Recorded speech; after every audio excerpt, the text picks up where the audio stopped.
नमस्कार दोस्तों, मैं पूनम स्वागत करती हूँ आप सभी लोगों का इंडियन फ्लाइंग चैनल पर। आज की इस वीडियो में हम आपको दुनिया भर से जुड़ी हुई एयरलाइंस की कुछ बड़ी और काम की खबरें देने वाले हैं, जिसमें हम आपको बताएंगे कि कौन कौन से देशों में अंतर्राष्ट्रीय उड़ानें भारत के लिए शुरू हो रही है और इसके अलावा कौन से देशों से ट्रैवल को लेकर क्या नियम आ रहे हैं। ये सारी खबरें आगे आपको इस वीडियो में जानने को मिलेगी। तो फ्रेंड्स, वीडियो आप पूरा देखते रहें ताकि आपको एयरलाइंस और ट्रैवल से सारी जानकारी मिल सके। एयरलाइन से इस वक्त की पहली बड़ी खबर आ रही है यहाँ पर इंडिगो एयरलाइंस की तरफ से। फ्रेंड्स, इंडिगो एयरलाइंस कैपेसिटी के मामले में दुनिया की 7वीं सबसे बड़ी एयरलाइंस कंपनी के रूप में निकलकर सामने आ रही है।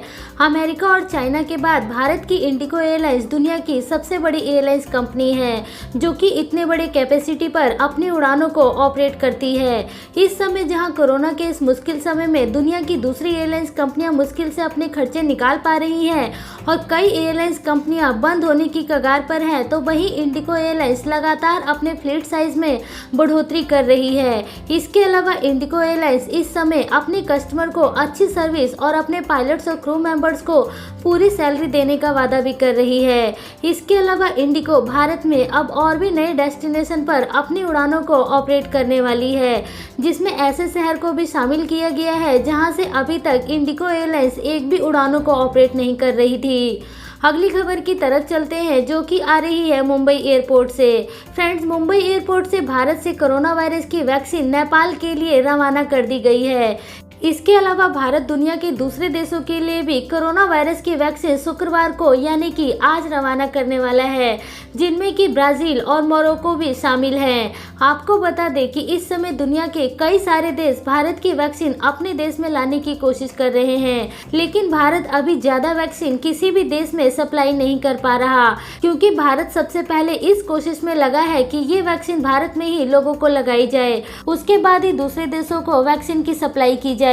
यहाँ पर ब्राजील ने वैक्सीन के लिए अपने यहाँ से फ्लाइटों को 3 दिन पहले ही भारत के लिए रवाना कर दिया था, लेकिन भारत ब्राजील को वैक्सीन शुक्रवार यानी कि आज भेजेगा। अगली खबर भी वैक्सीन को लेकर ही आ रही है, जो कि एक बुरी खबर है। फ्रेंड्स, बीते कल सीरम इंस्टीट्यूट पुणे में आग लग गई है। ये वही जगह है जहां पर सीरम इंस्टीट्यूट वैक्सीन बनाने का काम कर रहा है। इसमें कम से कम 5 लोगों के मारे जाने की खबर भी आई है। इसके अलावा इस आगजनी में कितना नुकसान हुआ है, इसके बारे में अभी तक कोई भी जानकारी नहीं मिल पाई है, लेकिन यहाँ पर सीरम इंस्टीट्यूट की तरफ से ये दावा जरूर किया गया है कि इससे वैक्सीन को कोई भी नुकसान नहीं पहुँचा है और वैक्सीन का काम इससे नहीं रुकेगा। सीरम इंस्टीट्यूट में आग क्यों लगी, इसके पीछे अभी भी जाँच जारी है और ये आग किसी ने जानबूझकर लगाई है या किसी दुर्घटना के कारण आग लगी है, इसके ऊपर अभी भी जाँच चलेगी। जैसे ही कुछ और जानकारी आएगी तो हम आपको इसके बारे में जरूर अपडेट करते रहेंगे। अगली खबर की तरफ चलते हैं, जो कि आ रही है क्वांटस एयरलाइंस की तरफ से। फ्रेंड्स, क्वांटस एयरलाइंस जो कि ऑस्ट्रेलिया की एयरलाइंस कंपनी है, उसने इस बात की तरफ इशारा किया है कि वह भारत से सीधी उड़ानें शुरू करने वाली है, लेकिन भारत से सीधी उड़ानें अभी हाल फिलहाल में कोरोना खत्म होने के बाद ही शुरू की जाएंगी। इसकी जानकारी खुद क्वांटस एयरलाइंस के CEO ने दी है। अगली खबर की जानकारी ले लेते हैं, जो कि आ रही है फ्लाई दुबई एयरलाइंस कंपनी की तरफ से। फ्रेंड्स, फ्लाई दुबई एयरलाइंस दोहा के लिए 26 जनवरी से अपनी उड़ानों को डबल करने वाली है। अब क्योंकि यूएई और कतर के बीच में उड़ानें शुरू हो गई हैं, जिसके बाद अब दोनों देशों की एयरलाइंस कंपनियां एक दूसरे देश में फ्लाइटें ऑपरेट कर सकती है, जिसके बाद अब फ्लाई दुबई की उड़ानें और अधिक संख्या में दोहा के लिए उड़नी शुरू हो रही है। अगली खबर की तरफ चलते हैं, जो कि आ रही है अमीरात एयरलाइंस कंपनी की तरफ से। अमीरात एयरलाइंस बहुत ही जल्दी ऑस्ट्रेलिया के 3 शहरों के लिए अपनी उड़ानों को शुरू करने वाला है। ऑस्ट्रेलिया की 3 शहरों की उड़ानें 25, 26 और 28 जनवरी से शुरू हो रही है। अमीरात एयरलाइंस 25 जनवरी को सिडनी से, 26 जनवरी को मेलबर्न से और 28 जनवरी को ब्रिस्बेन के लिए अपनी उड़ानों को शुरू करेगी। अभी कुछ दिन पहले ही अमीरात एयरलाइंस ने अपने लगभग सभी उड़ानों को ऑस्ट्रेलिया के लिए बंद कर दिया था, लेकिन अब दोबारा से यहां पर सहमति बन चुकी है और अब अमीरात एयरलाइंस ऑस्ट्रेलिया के लिए उड़ानें फिर दोबारा से शुरू कर रही है। अब चलते हैं अगली अपडेट की तरफ, जो कि आ रही है पाकिस्तान एयरलाइंस से। पाकिस्तान एयरलाइंस कंपनी का विमान जो कि मलेशिया में जब्त कर लिया गया था, जिसके बाद पाकिस्तान की काफी ज्यादा बेइज्जती हुई थी। इसमें आगे अब जो जानकारी मिल पाई है उसके अनुसार ये पूरा का पूरा मामला 14 मिलियन यूएस डॉलर का था, जो कि लंदन के एक कोर्ट में चल रहा था, जिसमें पाकिस्तान एयरलाइंस कंपनी ने ये लीज का पैसा वापस नहीं किया था और इसको लेकर मलेशिया के कोर्ट में ये मामला चला गया, जिसमें कि मलेशिया की कोर्ट की तरफ से विमान को जब्त करने का ऑर्डर दे दिया गया था। आपको बताना चाहेंगे कि इस विमान के जब्त होने के बाद ही इस विमान के सभी पैसेंजर्स, पायलट्स और क्रू मेंबर्स को विमान से उतार दिया गया था, जो कि एयरपोर्ट पर ही 3 दिन तक फंसे रहे और 3 दिन बाद ही ये लोग अपने घर वापस लौट पाए थे। इस पूरे मामले में पाकिस्तान की अंतर्राष्ट्रीय लेवल पर काफ़ी ज़्यादा बेइज्जती हुई है। अगली खबर की तरफ चलते हैं, जो कि आ रही है एयर इंडिया एक्सप्रेस की तरफ से।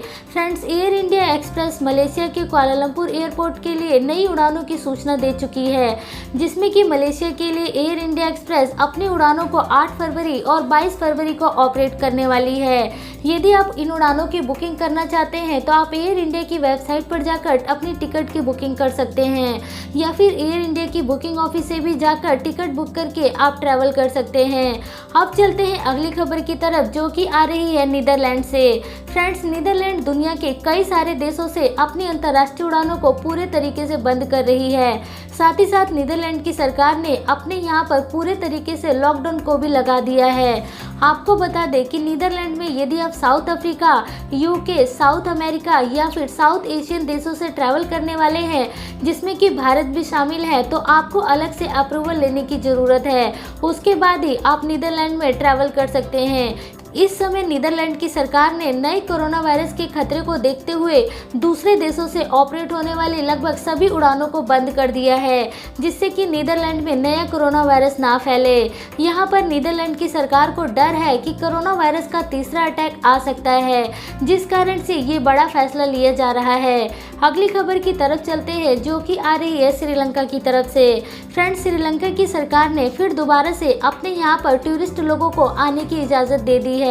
यहाँ पर श्रीलंका ने पिछले 10 महीने से टूरिस्ट को पूरे तरीके से बंद किया हुआ था, लेकिन अब लोगों की डिमांड को देखते हुए यहाँ पर श्रीलंका की सरकार के द्वारा आखिरकार टूरिज्म को खोला जा रहा है, जिसमें अब सभी लोग श्रीलंका के लिए ट्रैवल कर सकते हैं।